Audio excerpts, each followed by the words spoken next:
২০ লাখ টাকার বিনিময়ে ১০,০০০ গরু সীমান্ত পার করে দেওয়ার আশ্বাস। এভাবে ব্যবসায়ীদের কাছ থেকে হাতিয়েও নেওয়া হয় টাকা। এমন অভিযোগে রাজশাহীতে ২ প্রতারককে আটক করেছে বিজিবি। বৃহস্পতিবার সংবাদ সম্মেলনে বিজিবি জানায়, সেনা ও বিজিবি প্রধানের কাছের লোক পরিচয় দিয়ে গরু ব্যবসায়ীদের সঙ্গে প্রতারকদের বৈঠকের খবর পেয়ে অভিযান চালানো হয়। একটি আবাসিক হোটেল থেকে নিজামুদ্দিন ও মেহেদী হাসানকে আটক করা হয়।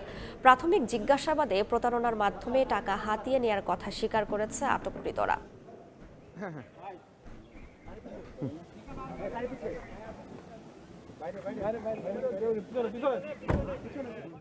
নিজামুদ্দিন উনি নিজেকে মাননীয় সেনাপ্রধান ম্যাডামের গৃহশিক্ষক বলে দাবি করেন এবং অপরজন মেহেদী হাসান তিনি নিজেকে এমইএস কন্ট্রাক্টর হিসেবে দাবি করেন।